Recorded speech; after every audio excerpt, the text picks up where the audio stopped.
2. A prisoner in the castle. I looked up at the high castle walls. There were no lights in any of the windows. In front of me was a great wooden door. As I stood there, I heard the door being unlocked. It opened slowly. A very tall old man was standing there. He held a lamp in his hand. His hair and face were white, and he was dressed in black.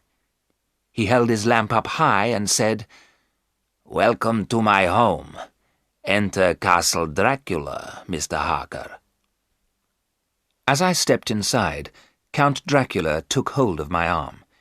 He was terribly strong, and his hand was as cold as ice. The Count locked the door carefully and put the keys into his pocket. I followed him down long passages and up winding stairs. I walked like a man in a dream. At last the Count opened a door and led me into a room without windows. I could see 2 open doors. Through one door I could see a bedroom. Through the other door I could see food and drink on a table. "When you are ready, my dear friend," the Count said, "I shall be waiting for you." In a few minutes I was sitting at the table. I was very hungry. The Count told me he had already eaten. Later we sat together near the fire. The Count spoke good English, and he asked me many questions. I was tired, and I began to feel very ill. The castle was completely silent, but outside the wolves were howling. "Can you hear the children of the night?" the Count said quietly. "Listen to their music." Count Dracula's face was very close to mine. The fire made his eyes shine with a red light. There was an unpleasant smell in the room. I wondered what it was. The Count smiled. He had very red lips, and his teeth were long and sharp. "You are tired," he said. "It is time for you to sleep." That night I had strange and terrible dreams. In my dreams I heard the sound of wolves and strange laughter.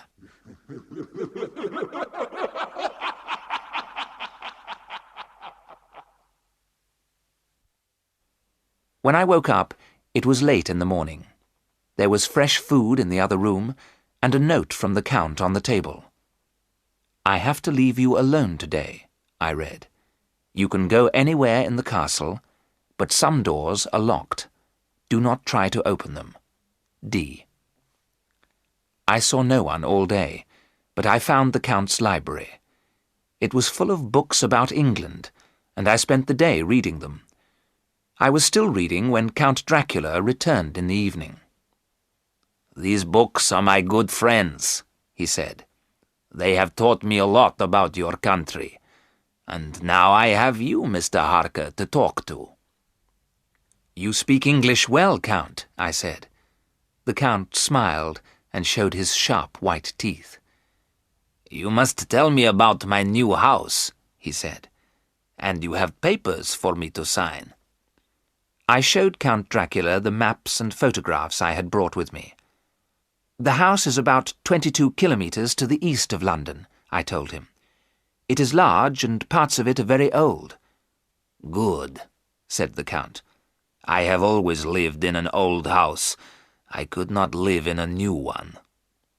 "The gardens have a high wall around them," I went on. "This is a photograph of the chapel. It is the oldest part of the house." "So I shall be near the tombs of the dead," said Count Dracula quietly. He held the photograph in his hand. For the first time I noticed his long, pointed nails. The Count went on talking all night long. Once I must have fallen asleep. I sat up suddenly. Count Dracula was leaning over me. His breath had a terrible smell. What did it remind me of? As I opened my eyes, he turned away. "Well, my friend," said Dracula, "we have been talking all night. You are tired. Go to bed and sleep." But I did not sleep well. My mind was troubled. Once more, I had terrible dreams. It was very early when I woke up. I decided to dress and shave. I looked round my bedroom. To my surprise, there was no mirror. Fortunately, I had brought a small shaving mirror with me. I hung it by the window and began to shave. "Good morning, my friend," said a voice behind me. I was so surprised that my razor slipped, and I cut myself. I turned. There stood Count Dracula. He had come up behind me. Why had I not seen his face in my mirror? The Count saw the blood on my face. He made a strange sound, and his hands moved towards my throat. His eyes shone with red fire. Then his hands touched the cross around my neck, and the fire in his eyes disappeared. "Take care," he said. "It is dangerous to cut yourself in Castle Dracula, and this mirror is not needed here."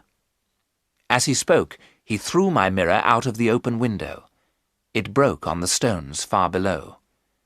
The Count turned and left the room. When I went to have my breakfast, he had gone. I was by myself once again. I was very restless. I spent the day looking round the castle. Wherever I went, I found locked doors. Some windows opened, but they were high up in the castle walls. The ground was hundreds of meters below. There was no way out of the castle. Except for Count Dracula, I was completely alone. Was I a prisoner in this strange and terrible place?